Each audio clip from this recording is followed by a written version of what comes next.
আজ জুমার খুতবায় সংক্ষিপ্ত সময়ে বক্তব্যের বিষয় অজু করে 2 রাকাত সালাত অথবা বিপদগ্রস্ত হলে অজু করে 2 রাকাত সালাত আদায় করে আল্লাহর নিকটে সাহায্য চাওয়া। মানুষ মাত্র দুনিয়াতে স্বাভাবিকভাবে সমস্যা আসতে পারে, আসাই স্বাভাবিক। এটা একটা চিরাচরিত নীতি,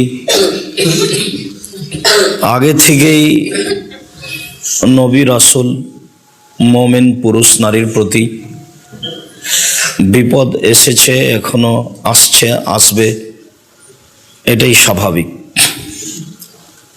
এ ব্যাপারে আল্লাহ তাআলা বলেন, আস্তাঈনু বিস-সাবরি ওয়াস-সালাহ, তোমরা আল্লাহর নিকটে সাহায্য চাও সালাতের মাধ্যমে, ধৈর্যের মাধ্যমে। 2টা কথা আল্লাহ তাআলা পাশাপাশি উল্লেখ করেছেন। তার একটা বলেছেন সালাত আদায় করে সাহায্য চাইতে হবে, আর একটা বলেছেন ধৈর্যের পরিচয় দিয়ে সাহায্য চাইতে হবে। আমি বললাম আর তাৎক্ষণিক হয়ে গেল, এমনটা নাও হতে পারে। অবশ্যই আমি যেটা চাচ্ছি সেটা দেরিও হতে পারে।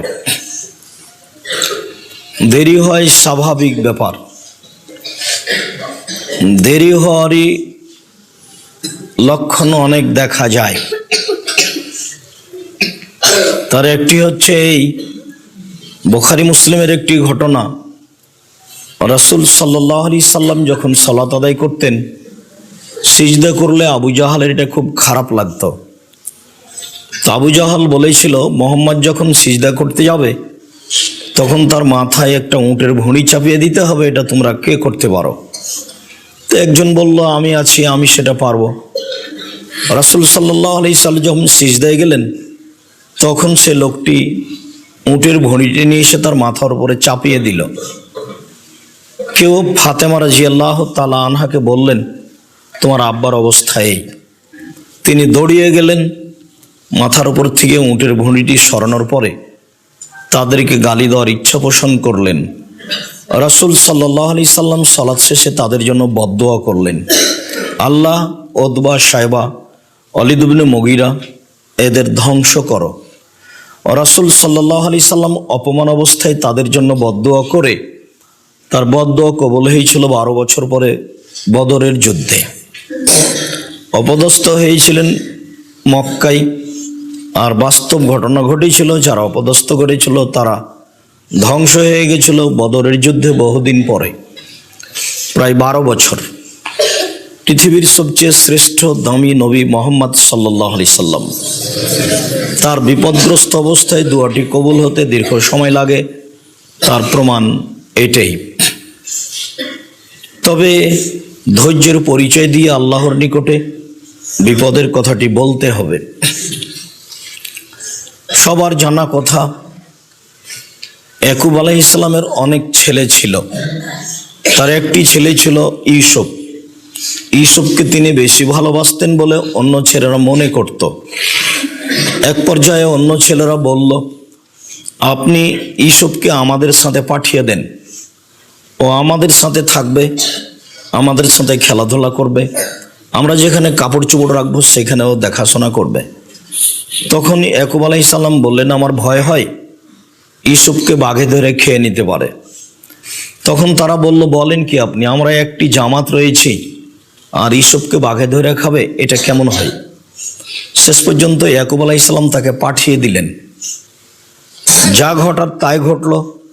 তারা ইউসুফ আলাইহিস সালামকে ইদারায় ফেলে দিয়ে ইউসুফ আলাইহিস সালামের গায়ের জামাটিতে কোনো পশু প্রাণী জবে করে তার গায়ের রক্ত লাগিয়ে দিল। তারপরে বিকালে সন্ধ্যার সময় এসে সবাই বলছে, আব্বা দেখেন, আমরা তো কাপড় চোপড় রেখে তাকে পাহারা দিতে দিয়ে খেলাধুলা করছিলাম, তাকে বাঘে ধরে খেয়ে নিয়েছে। আপনি তো আমাদের কথা বিশ্বাস করবেন না। এ দেখেন জামাতে গায়ে জামাতে রক্ত লেগে আছে, আপনি তো আমাদের বিশ্বাস করবেন না। কিন্তু এ দেখেন, জামাতে রক্ত ছিল ঠিক, তবে জামা কোনো জায়গায় ছিঁড়ে ছোটা ছিল না। তাতে তার সন্দেহ হয়েছিল, এটা হয় কি করে, বাঘে যদি জামা খাই, বাঘে যদি ছেলেকে ধরে খাই, তাহলে জামা কোনো জায়গায় ছিঁড়ে ছুটে যাবে, এটাই স্বাভাবিক। তখন তিনি বললেন যে তোমরা কথা বানিয়ে নিয়েছো, এই মুহূর্তে আমি ধৈর্য ধারণ করি। তাই তিনি ধৈর্যের পরিচয় দিয়ে প্রার্থনা করতে লাগলেন আল্লাহর কাছে, আল্লাহ আমি বিপদগ্রস্ত, আমি ধৈর্য ধারণ করছি, তুমি ইউসুফকে ফিরিয়ে দাও। দিনরাত তিনি প্রার্থনা করতে লাগলেন। দিন যায় রাত্রি যায়, ইউসুফকে ইদারা থেকে বের করে তারা বিক্রি করলো। ইউসুফের ভাইরাই প্রথমত বিক্রি করলো, তারপরে যারা কিনে নিয়ে গেল তারা মিশরের এক পর্যায়ে এক এলাকায় বাদশার নিকট বিক্রি করলো। বাদশাহ ইউসুফকে কিনে নিয়ে বাড়িতে থাকতে দিলেন। তার স্ত্রী জুলাইখাকে বললেন, এইটা খুব ভালো ছেলে, আমরা একে ছেলে হিসেবে গ্রহণ করে নেব, আমাদের কোনো ছেলে নেই, একে তুমি লালন পালন করো। ইউসুফ সেই বাড়িতে লালন পালন হতে লাগলেন। ইউসুফ এক পর্যায়ে বড় হয়ে গেল। জুলাইখা তার সাথে অন্যায় করতে চাইল। অন্যায়ের শেষ পর্যায়ে ইউসুফ আলাইহিসসালাম ঘর থেকে আগে আগে বের হয়ে পালাতে লাগলেন। পিছন থেকে জুলাইখা তাকে ধরে ফেললো জামা, জোর করে তিনি বের হয়ে গেলেন, জামা তার হাতে ছিঁড়ে থেকে গেল। আগে আগে বের হলেন ইউসুফ আলাইহিসসালাম, পিছনে পিছনে বের হলো জুলাইখা। সেখানেই ছিল জুলাইখার স্বামী। দৃশ্য ভয়াবহ। জুলাইখা বলল, যাকে আপনি বাড়িতে রেখেছেন খানা পানি দেওয়ার জন্য, লালন পালনের জন্য, সে আপনার স্ত্রীর সাথে অন্যায় করতে চায়, তার কি শাস্তি হতে পারে? আপনি দেশের বাদশা, কি শাস্তি করবেন বা দিবেনই কি? আমি শাস্তি ঘোষণা করছি, হয় তাকে যথাযথ পিটন দিতে হবে, নইলে তাকে জেলখানায় বন্দি করতে হবে। জেল হয়ে গেল ইউসুফ আলাইহিসসালামের প্রায় 12 বছর। 12 বছর পরে সরকারের পক্ষ থেকে তাকে জেল থেকে বের করার জন্য একটা লোক আসলো। তবু সেটা স্বপ্নের ঘটনাই। একটি লোক এসে বলল, আপনাকে দেশের সরকার ডেকে পাঠিয়েছে। তো ইউসুফ আলাইহিসসালাম চিৎকার দিয়ে বললেন, বলো কি?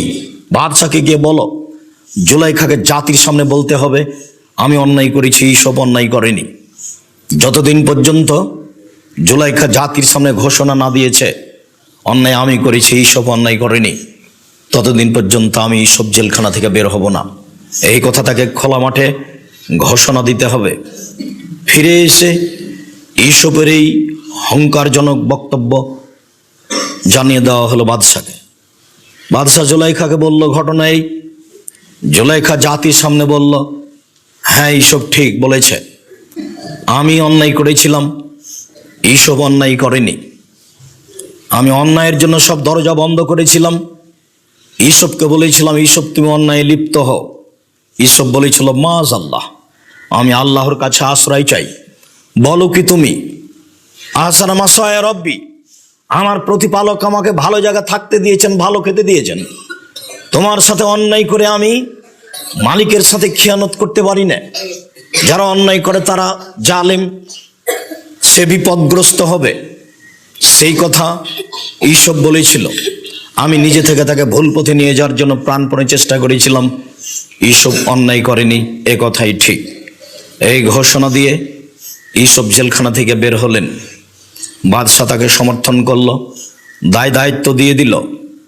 ইউসুফ আলাইহিসসালাম এক পর্যায়ে পিতামাতাকে ডেকে পাঠালেন। ভাইয়ের ও পিতামাতা ইউসুফের সাথে সাক্ষাৎ করলেন। সবাই এক পর্যায়ে পরস্পরই সাক্ষাৎ হলো। বলছিলাম, ইয়াকুব আলাইহিসসালাম কান্নাকাটি করছিলেন, বিপদে পড়ে দোয়া করছিলেন, ছেলে হারিয়ে গেছে। দোয়া করতে করতে চোখের পানি আর নেই, চোখে তিনি ভালো দেখতে পেতেন না। এক পর্যায়ে ইউসুফকে পেয়ে গেলেন, চোখ তিনি ফিরিয়ে গেলেন। অনুমান করা যায় তিনি বিপদগ্রস্ত হয়ে দোয়া করেছিলেন প্রায় 25 বছর যাবৎ। 20 থেকে 25 থেকে 30 বছর যাবৎ দোয়া প্রার্থনা করার পরে তার দোয়া কবুল হয়েছিল, তিনি ছেলেকে ফিরিয়ে পেয়েছিলেন। বিপদগ্রস্ত অবস্থায় দোয়া করলেই তাৎক্ষণিক দোয়া কবুল হবে তা নাও হতে পারে, দেরিও হতে পারে। যার কারণেই আয়েশা বলেছিলেন, আমার ধৈর্য ইউসুফের ধৈর্য। আয়েশা রাদিয়াল্লাহু তাআলা আনহা তার খালাকে সাথে নিয়ে বাইরে টয়লেটে গেছিলেন। তখন সাধারণত মাঠে পেশাব পায়খানা করা হতো। খালার সাথে তিনি পেশাব পায়খানা করে ফিরে আসছেন। তার খালা হঠাৎ করে পায়ে কাপড় বেঁধে পড়ে গেলেন। পড়ে গিয়ে বলছেন, মেস্তা ধ্বংস হোক। মেস্তাই হচ্ছে তার ছেলে, কিন্তু মেস্তা ছিলেন বাদরি সাহাবী।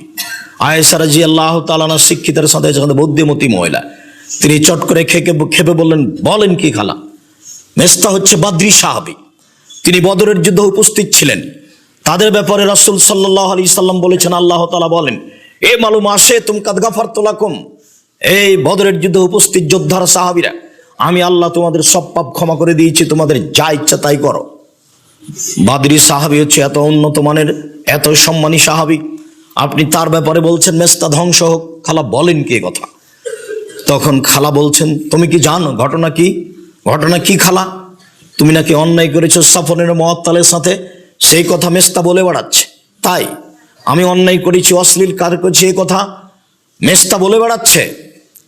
হ্যাঁ, এই কথা মেস্তা বলে বেড়াচ্ছে। আচ্ছা খালা, এই কথা কি আমার আব্বা শুনেছেন? হ্যাঁ, তোমার আব্বা শুনেছেন। আচ্ছা খালা, এই কথা কি আমার আম্মা শুনেছেন? হ্যাঁ, তোমার আম্মা শুনেছেন। আচ্ছা খালা, এই কথা কি মুহাম্মদ সাল্লাল্লাহু আলাইহি সাল্লাম শুনেছেন? হ্যাঁ, তোমার নবী মুহাম্মদ সাল্লাল্লাহু আলাইহি সাল্লামও শুনেছেন। এবার যখন মুহাম্মদ সাল্লাল্লাহু আলাইহি সাল্লাম বাড়িতে আসলেন, তখন তিনি বললেন, আমাকে আমার আব্বার বাসায় চলে যাওয়ার অনুমতি দেন। তিনি তার পিতার বাসায় চলে গেলেন। এক পর্যায়ে এসে মুহাম্মদ সাল্লাল্লাহু আলাইহি সাল্লাম আয়েশাকে বললেন, আয়েশা, তুমি যদি অন্যায় করে থাকো তাহলে বলো আমি অন্যায় করেছি, আর যদি না করে থাকো তাহলে বলো আমি অন্যায় করিনি। তখন আয়েশা রাদিয়াল্লাহু তাআলা আনহা বলছেন, বলেন কি আপনি? আমি যদি বলি আজকে না, তাহলে জনগণ বলবে কইরা বলছে না, আর আমি যদি বলি হ্যাঁ, তাহলে মিথ্যা হবে সত্য। আপনি আমাকে এভাবে কথা বলেন মানে? আমি আয়েশা যদি আজকে বলি না, আমি অশ্লীল কাজ করিনি, তাহলে জনগণ বলবে না না, ও করে বলছে না, আর আমি যদি বলি হ্যাঁ, তাহলে মিথ্যা হবে সত্য। আমি কোনটাই বলতে পারি না। সাবরি কা সাবরে আবে ঈসব, আমার ধৈর্য ঈসবের বাপের ধৈর্যের মতো। ছেলে হারিয়ে গিয়ে ঈসবের বাপ যদি 25-30 বছর যাবৎ ধৈর্য ধারণ করতে পারেন, তাহলে আমি এই বিপদগ্রস্ত অবস্থায় ধৈর্য ধারণ করতে পারি না। দেখছি আমি ধৈর্য ধারণ করি, উপর থেকে কি ফয়সালা আসে। 29 দিন পরে ফয়সালা আসলো, আয়েশা অশ্লীল কাজে লিপ্ত হননি, মেস্তা মিথ্যা কথা বলেছে। সাফন যারা মুনাফেক তারা সমাজে মিথ্যা কথা বলছে। সম্মানিত মসজিদের মুসল্লি, মানুষ বিপদগ্রস্ত হবে, এ কথাই স্বাভাবিক। ধৈর্যের পরিচয় দিয়ে আল্লাহর কাছে সাহায্য চাইতে হবে, এ কথা আল্লাহ তাআলা বলেন, ওয়াস্তাঈনু বিস-সাবরি ওয়াস-সালাহ। পৃথিবীর মানুষ, তোমরা আল্লাহর কাছে সাহায্য চাও আর ধৈর্যের পরিচয় দিয়ে এবং সালাতের মাধ্যমে। আল্লাহ তাআলা বলেন, ইয়া আইয়ুহাল্লাযীনা আমানু ইসতাঈনু বিস-সাবরি ওয়াস-সালাহ। হে পৃথিবীর মানুষ, তোমরা সালাতের মাধ্যমে ধৈর্য সহকারে আল্লাহর কাছে সাহায্য চাও। ইন্নাল্লাহা মা'আস-সাবিরিন, নিশ্চয় আল্লাহ তাআলা যারা ধৈর্য ধারণ করে তাদের সাথেই থাকেন। আল্লাহ তাআলা ধৈর্যশীলদের সাথে রয়েছে, যার কারণে আল্লাহ তাআলা আমাদের নবীকে বলেন, ফাসবির সাবরান জামিলা। মুহাম্মদ সাল্লাল্লাহু আলাইহি সাল্লাম, আপনি সুন্দর ধৈর্য ধারণ করুন। ধৈর্য ধারণ করার সময় কিছু বলে নিয়ে কিছু করে নিয়ে ধৈর্য ধারণ করবেন, তার নাম ধৈর্য নয়। সুন্দর ধৈর্য ধারণ করুন। আল্লাহ তাআলা বলেন, অসবির আলা মা ইয়াকুলুন, ওরা যা বলে তার উপরে আপনি ধৈর্য ধারণ করুন। ওরা অনেক কথা বলে, সেসব কথার উপরে আপনি ধৈর্যের পরিচয় দিবেন। তারা বলে মুহাম্মদ জাদুগার, তারা বলে মুহাম্মদ যা রাতে তৈরি করেছে তা জাদু, তারা বলে মুহাম্মদ গণক, মোহাম্মদ যা মুখে কোরআন মাজিদ বলে তা গণকই। তারা বলে মোহাম্মদ কবি, যা বলে কোরআন মাজিদ তা হচ্ছে কবিতা। তারা বলে মোহাম্মদ পাগল হয়েছে, ছি ছি ছি ছি ছি ছি। ও বলছে 360 জন মাবুদ নয়, মাত্র একজন, সেও সপ্তম আকাশের উপরে আছে। এই কথা কি আর মানা যায়? তাকে দেশ থেকে তাড়িয়ে দাও, তাকে জেলখানায় বন্দি করে দাও, তাকে হত্যা করো, তার গায়ে কুকুর লাগিয়ে দাও। সে কুলাঙ্গার জাতির জন্য, পরিবারের জন্য, বংশের জন্য সে কুলাঙ্গার। তাকে হত্যা করো, তাকে জেলখানায় বন্দি করো, তাকে দেশ থেকে তাড়িয়ে দাও। ছি ছি ছি ছি, এটা হয় কি করে? এটা একটা বিরাট আশ্চর্য। 300 জন মাহবুদ, 360 জন মাহবুদ, একজন হয় কি করে? ও পাগল হয়েছে, তার মাথা বিকৃত হয়েছে, ওকে ওপরিতে ধরেছে, ওকে জিনে ধরেছে। সবাই বলছে ও পাগল হয়েছে। আল্লাহ তাআলা বলছেন, ওমা সাহিবুকুম বিমাজনুন, তোমাদের সঙ্গী পাগল নন। জেমাদ ইবনে সালাবা একজন কবিরাজ, জিনে ধরলে উপরিতে ধরলে ভালো করতে পারে। সে তার আত্মীয় স্বজনের কাছে এসে বলছে, শুনছি মোহাম্মদ নাকি পাগল হয়েছে। কোথায় সে? ওকে নাকি জিনে ধরেছে। ওই যে ওই যে ওই যে মোহাম্মদ, ওকে ওকে জিনে ধরেছে, ওকে ওপরিতে ধরেছে, ও পাগল হয়েছে। সে লোকটি মোহাম্মদের কাছে গিয়ে বলছে, তোমাকে নাকি ওপরিতে ধরেছে, তোমাকে নাকি জিনে ধরেছে, তুমি নাকি পাগল হয়েছ, তোমার মস্তিষ্ক নাকি বিকৃত হয়েছে। আমি পাগলামি ভালো করতে পারি, আমি কিছু বলতে পারি। তো জিমাদ ইবনে সাল আবার এই কথার উত্তরে মুহাম্মদ সাল্লাল্লাহু আলাইহি সাল্লাম কথা বলবেন, তাই বলছেন ইন্নাল হামদালিল্লাহ নাহমাদুহু ওয়া নাস্তাইনুহু ওয়া নাস্তাগফিরুহু। শেষ পর্যন্ত বলতে না বলতেই কবিরাজ বলছে ইকরা মারাতান উখরা, আবার পড়েন তো আপনি কি বললেন, কি পড়েন তো আপনি আবার পড়েন তো কি পড়লেন। তখন আমাদের নবী মুহাম্মদ সাল্লাল্লাহু আলাইহি সাল্লাম আবার পড়লেন ইন্নাল হামদালিল্লাহ নাহমাদুহু ওয়া নাস্তাইনুহু ওয়া নাস্তাগফিরুহু। শেষ পর্যন্ত পড়তে পড়তেই কবিরাজ বলছে আশহাদু আল্লা ইলাহা ইল্লাল্লাহ ওয়া আশহাদু আন্না মুহাম্মাদুর রাসূলুল্লাহ, আমি সাক্ষ্য দিচ্ছি আল্লাহ ছাড়া কোনো মাবুদ নেই, আমি সাক্ষ্য দিচ্ছি মুহাম্মদ আল্লাহর রাসূল। কবিরাজ বুঝতে পারলো পাগলামি আমার ভিতরে আছে, মুহাম্মদ সাল্লাল্লাহু আলাইহি সাল্লামের ভিতরে পাগলামি নেই। ধৈর্যের পরিচয় দিয়েই তাকে দিন কাটাতে হয়েছে। পৃথিবীর সবচেয়ে দামি মানুষ, যা তিনি বলবেন আল্লাহ তাআলা তাই কবুল করবেন। তবু তিনি পরিস্থিতি অনুযায়ী কাজ করেছেন, তিনি ধৈর্যের পরিচয় দিয়ে থেকেছেন যা আল্লাহ তাআলা বলেন। সম্মানিত মসজিদের মুসল্লি, ধৈর্য একটি গুরুত্বপূর্ণ বিষয় যা আল্লাহ তাআলা কোরআন মাজিদে বহু জায়গায় বলেছেন। তাই তিনি বলেছেন তোমরা বিপদগ্রস্ত হলে আল্লাহর কাছে সাহায্য চাও ধৈর্যের সহিত। 2 রাকাত সালাত আদায় করে সাহায্য চাও। উসমান রাদিয়াল্লাহু তাআলা আনহু বলেন রাসূল সাল্লাল্লাহু আলাইহি সাল্লামের ওযু করে তিনি দেখিয়ে বলছেন মান তাওয়াজ্জা ওযুই হাজা, আমি যেভাবে ওযু করলাম এইভাবে যদি কোনো মানুষ ওযু করে ওয়াসাল্লা রাকাতাইন, তারপর 2 রাকাত সালাত আদায় করে, লা ইউহাদ্দিসু ফীহিমা নাফসাহু, আর 2 রাকাত সালাত আদায় করতে গিয়ে মনে মনে কিছু না বলে, গফির লাহু মা তাকাদ্দামা মিন জামবিহি, তাহলে আল্লাহ তাআলা তার অতীতের সব পাপ ক্ষমা করে দিবেন। মনে প্রাণে ভয় ভীতি নিয়ে যদি মানুষ 2 রাকাত সালাত আদায় করে আর তার মনের কথাটা বলে, তাহলে আল্লাহ তাআলা সেটা কবুল করবেন এবং তার পাপকে ক্ষমা করে দিবেন। উকবা ইবনে আমির রাদিয়াল্লাহু তাআলা আনহু বলেন রাসূল সাল্লাল্লাহু আলাইহি ওয়াসাল্লাম বলেছেন মা মিন মুসলিমিন ইয়াতাওয়াদ্দাউ ফাইসিনুল উজুয়া, যে কোনো মুসলিম পুরুষ নারী ওযু করে, সুন্দর করে ওযু করে, ইসাল্লি রাকাতাইন 2 রাকাত সালাত আদায় করে, মুকবিলান আলাইহিমা বিকলবিহি ওয়াজহিহি, মনে প্রাণে ভয় ভীতি নিয়ে আল্লাহকে সন্তুষ্ট করার জন্য সুন্দর করে ওযু করে মনে প্রাণে ভয় ভীতি নিয়ে যদি 2 রাকাত সালাত আদায় করে, ওয়াজাবাত লাহুল জান্নাহ, তার জন্য জান্নাত জরুরি হয়ে যাবে, সে তার উদ্দেশ্যে পৌঁছে যেতে পারবে। সম্মানিত মসজিদের মুসল্লি, রাসূল সাল্লাল্লাহু আলাইহি সাল্লাম এই কথাই বলেন। তিনি বলেন মান সাল্লা রাকাতাইন, কেউ যদি ওযু করার পরে 2 রাকাত সালাত আদায় করে, ওয়ালাম ইয়াসু ফীহিমা, আর 2 রাকাত সালাতে যদি অলসতা না করে, গাফেল না হয়, বেখেয়াল না হয়, কেননা আল্লাহ আকবার বলার সাথে সাথে শয়তান তাকে চতুর্দিক থেকে ঘিরে ধরবে, এই কথা স্মরণ করো সেই কথা স্মরণ করো। আল্লাহ আকবার বলার পরে দেখবে যে আমি অনেকক্ষণ পরে দেখছি ওহ আমি তো সালাত আদায় করছি, তার মানে কোথা থেকে কোথায় চলে গেছে।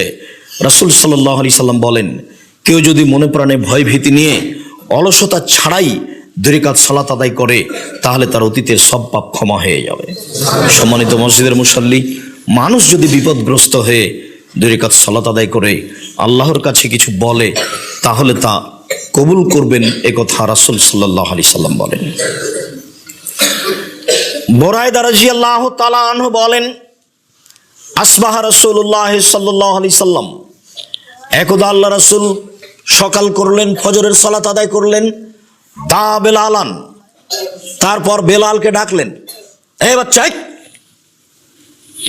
ও বাচ্চা কথা বলছে কেন, তোমরা খেয়াল করছো না? রাসূল সাল্লাল্লাহু আলাইহি ওয়াসাল্লাম বলেন একদা রাসূল সাল্লাল্লাহু আলাইহি সাল্লাম ফজরের সালাতের পরে বেলালকে ডেকে বলছেন, বেলাল লেমা সাবাক্তানি ইলাল জান্নাহ, তুমি কিভাবে আমার আগে জান্নাতে চলে গেলে? কুল্লামা দাখালতুল জান্নাতা সামাইতু খাসখাসাতা নালাক আমামি, আমি যতবার জান্নাতে প্রবেশ করি ততবারই দেখি তুমি আমার আগে আগে জুতা পায়ে দিয়ে হাঁটো, আমি তোমার জুতার শব্দ শুনতে পাই, তুমি আমার আগে হাঁটছো। বলো তো বেলাল, তুমি কি করো এমন যার কারণে তুমি আগে চলে যাও? তোমার ধারণায় কি এমন আমল আছে যে আমলের ভিত্তিতে তুমি আমার আগে আগে জান্নাতে হাঁটো? যতবারই আমি জান্নাতে প্রবেশ করি, স্বপ্ন যোগে আমি জান্নাতে প্রবেশ করি, দেখি তুমি আমার আগে হাঁটছো জুতা পায়ে দিয়ে, বিষয়টা কি? কিভাবে তুমি এটা করো? তোমার কি আমল রয়েছে? তো বেলাল রাদিয়াল্লাহু তাআলা আনহু বলছেন, এমন তো কোনো আমল আমার জানা নেই যে আমলের প্রতি আমি আশাবাদী, যে সে আমলের ভিত্তিতে আমি আপনার আগে জান্নাতে জুতা পায়ে দিয়ে হাঁটবো। তবে কুল্লামা আযানতু সাল্লাইতু রাকাতাইন, যতবার আমি আজান দিই ততবার আমি 2 রাকাত সালাত আদায় করি। আজান দিলে আমি 2 রাকাত সালাত আদায় করি। ওমা আসাবানি হাদাসন কাত্ত, আর যখনই আমার অজু ভেঙে যায় তাওয়াজ্জাত, তখনই আমি অজু করি আর মনে করি আন্না লিল্লাহি আলাইয়া রাকাতাইন, নিশ্চয় আল্লাহর পক্ষ থেকে আমার উপরে 2 রাকাত সালাত আদায় করার হক রয়েছে। আমি অজু করলেই 2 রাকাত সালাত আদায় করি। এই দুটো আমল আমি করি নীতিগতভাবে। তখন রাসূল সাল্লাল্লাহু আলাইহি ওয়াসাল্লাম বলছেন, বেহেমা বেলাল, এই কারণে তুমি আমার আগে আগে জান্নাতে জুতা পায়ে দিয়ে হাঁটো। আমি বুঝেছি বেলাল, তুমি এই কারণে, এই দুটার কারণেই তুমি আমার আগে আগে জান্নাতে জুতা পায়ে দিয়ে হাঁটো। সম্মানিত মসজিদের মুসাল্লি, রাসূল সাল্লাল্লাহু আলাইহি সাল্লাম তাকে বলছেন, তোমার কারণটি আমি বুঝে গেছি। 2 রাকাত সালাত আদায় করো, এই সময়ে আজান দিলেই 2 রাকাত সালাত আদায় করো, অজু করলেই 2 রাকাত সালাত আদায় করো, তার বিনিময়ে তো তুমি আমার আগে জান্নাতে জুতা পায়ে দিয়ে হাঁটছ। সম্মানিত মসজিদের মুসাল্লি, আল্লাহকে সন্তুষ্ট করার জন্য যদি সুন্দর করে অজু করে 2 রাকাত সালাত আদায় করেন, আপনার উদ্দেশ্য সফল হবে এবং আপনি জান্নাতে যাওয়ার সফলতা অর্জন করতে পারবেন। আল্লাহ আপনাকে তৌফিক দান করুক, আমাদের তৌফিক দান করুক। আল্লাহুম্মা আমিন। আল্লাহুম্মা সাল্লি আলাইহি ওয়া বারিক আলাইহি। আলহামদুলিল্লাহি ওয়াহদা ওয়াসসালাতু ওয়াসসালামু আলা মান লা নাবিয়্যা বাদা। সম্মানিত মসজিদের মুসাল্লি, আল্লাহ তাআলা যেভাবে বলেন, তোমরা আল্লাহর কাছে সাহায্য চাও 2 রাকাত সালাতের মাধ্যমে ধৈর্য সহকারে, চাইলেই কবুল হয় না 3টি কারণে দেরি হতে পারে। আবু হুরায়রা রাদিয়াল্লাহু তাআলা আনহু বলেন, রাসূল সাল্লাল্লাহু আলাইহি সাল্লাম বলেছেন, ইস্তাজাবু লিল আবদ, মানুষের দোয়া কবুল করা হয়, তবে ইল্লা বিইসমিন, পাপের দোয়া করলে আল্লাহ তাআলা কবুল করেন না। ওয়া কাতিয়াতে রাহিমিন, আত্মীয়তা সম্পর্ক ছিন্ন করার দোয়া করলে আল্লাহ কবুল করেন না। ওয়াল ইস্তিজাল, দোয়া করতে তাড়াহুড়া করলে আল্লাহ মানুষের দোয়া কবুল করেন না। সাহাবীগণ বলছেন, আগের 2টি কথা বুঝেছি, পাপের জন্য দোয়া করলে দোয়া কবুল হয় না, এটা বুঝেছি। আর সম্পর্ক ছিন্ন করার জন্য, আত্মীয়তা ছিন্ন করার জন্য দোয়া করলে দোয়া কবুল হয় না, এটাও বুঝেছি। কিন্তু আমার ইস্তিজাল, তাড়াহুড়া করলে দোয়া কবুল হয় না, এইটা কি? এটা তো বুঝতে পারলাম না, তাড়াহুড়া কি জিনিস? তখন রাসূল সাল্লাল্লাহু আলাইহি সাল্লাম বলছেন, তাড়াহুড়া বুঝতে পারলে না? একুলো মানুষে বলে কাদাউতু ফালামারা ইস্তাজাবালি ফায়াস্তাজিরু ফালিয়াদু দুআ, বলে দোয়া করেছি কই দোয়া কবুল হয় না, তারপরে অলস হয়ে যায়, তারপরে দোয়া ছেড়ে দেয়। এই দোয়া আল্লাহর দরবারে কবুল হবে না। বলে দোয়া করেছি, কত দোয়া করলাম কিন্তু কবুল হয় না। ইয়াকুব আলাইহিস সালাম একজন নবী হয়ে 25 বছর যাবত দোয়া করার পরে ফল দেখলেন। মুহাম্মদ সাল্লাল্লাহু আলাইহি সাল্লাম একজন সবচেয়ে দামি মানুষ হওয়ার পরেও দোয়া করার 12 বছর পরে ফল দেখলেন। রাসূল সাল্লাল্লাহু আলাইহি সাল্লাম বলছেন যে মানুষের দোয়া কবুল হয় কিন্তু 3টি কারণে হয় না।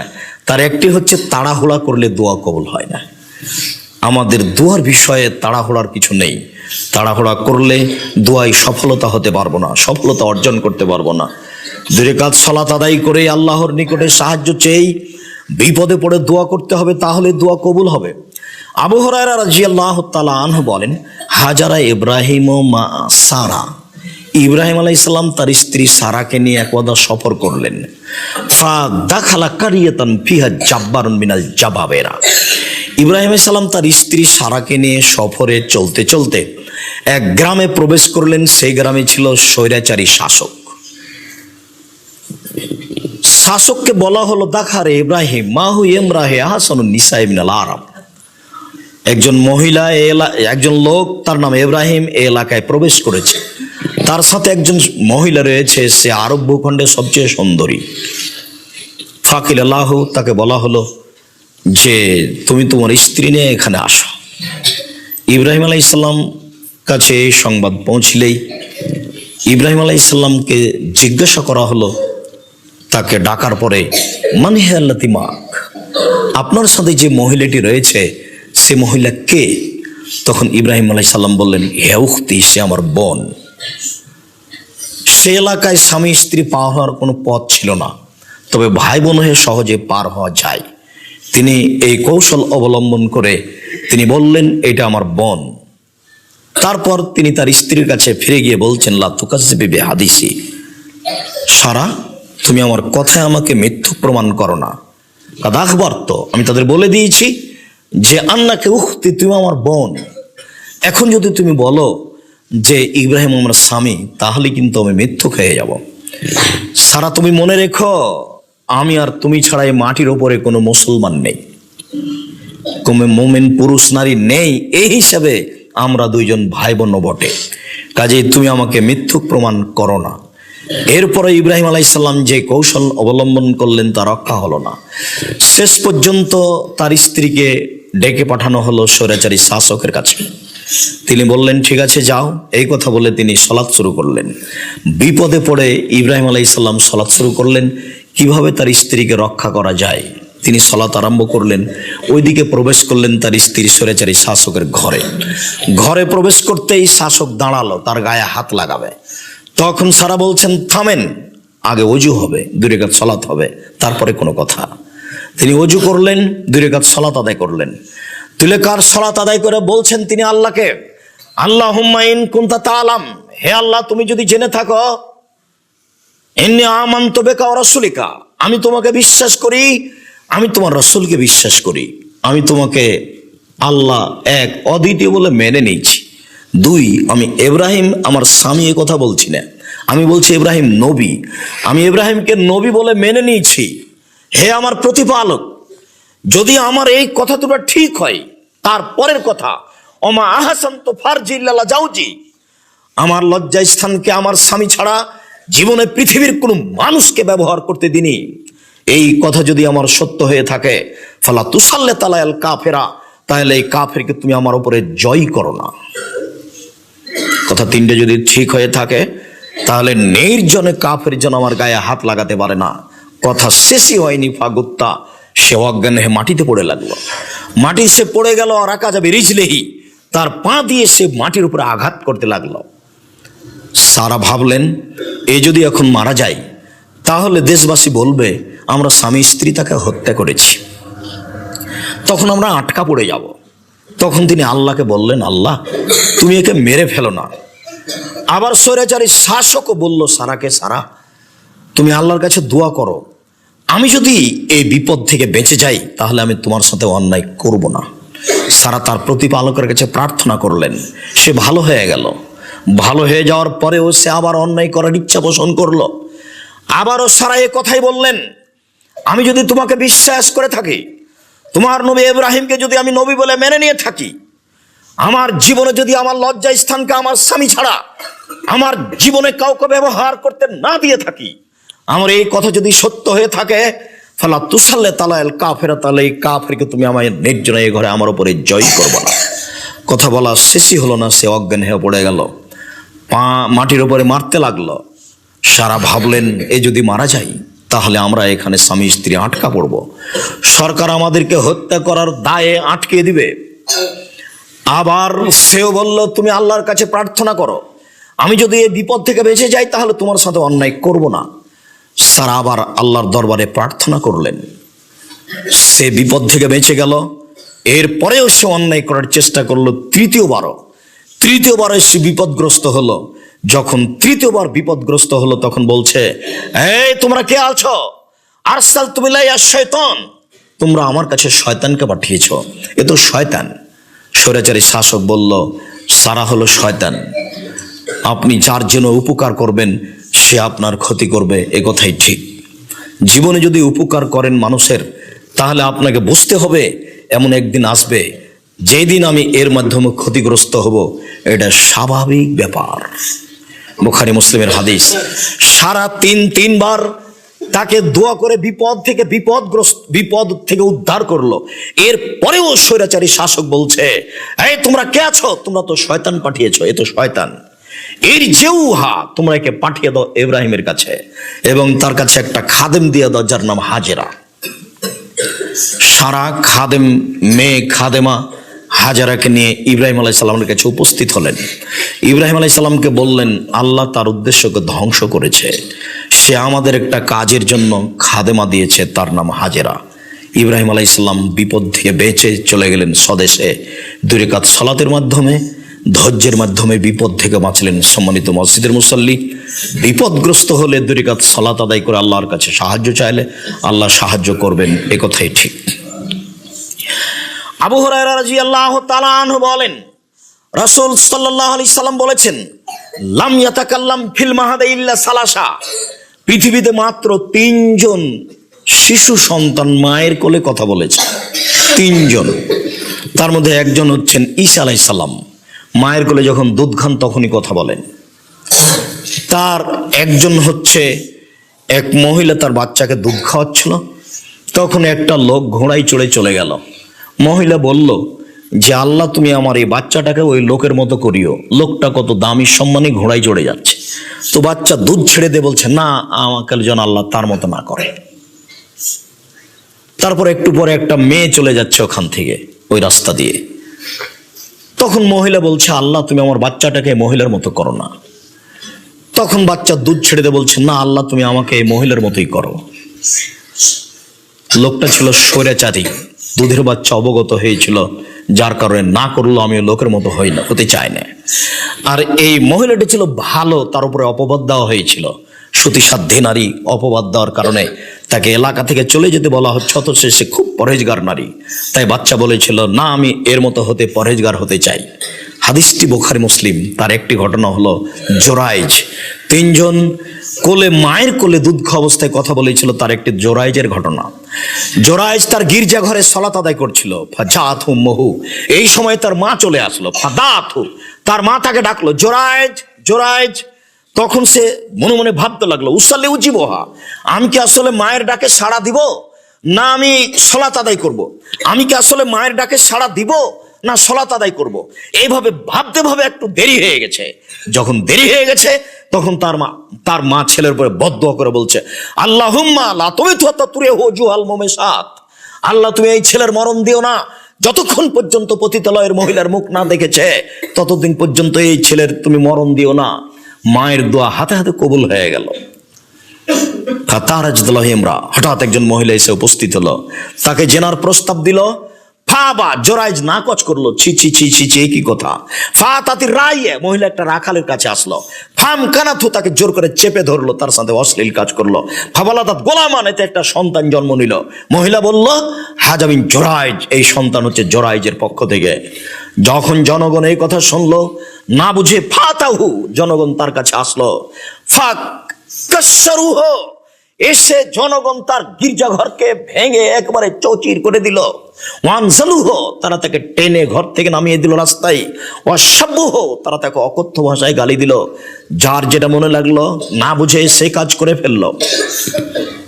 ফাকামা, জোরাইজ দাঁড়ালো। তাওয়াদ্দা, ওযু করলো। ওয়াসাল্লা রাকাতাইন, 2 রাকাত সালাত আদায় করলো। এরপরে জোরাইজ ওই বাচ্চার কাছে আসলো, দুধের বাচ্চার কাছে এসে জোরাইজ বলছে, জোরাইজ মানাবুকা, তোমার বাপকে। জোরাইজের ওই কথার উত্তরে দুধের বাচ্চা বলছে, আবিয়ার রাই, আমার বাপ রাখাল, ছাগল চড়াই যে রাখাল, সে হচ্ছে আমার পিতা। হাদিস বুখারী মুসলিম। সম্মানিত মসজিদের মুসল্লি, দুধের বাচ্চা কথা বলে। আরো যেটা বলতে চাচ্ছি সেটা হচ্ছে, এই বিপদগ্রস্ত হলে সুন্দর করে ওযু করে 2 রাকাত সালাত আদায় করলে আল্লাহ আপনাকে বিপদ থেকে রক্ষা করবেন।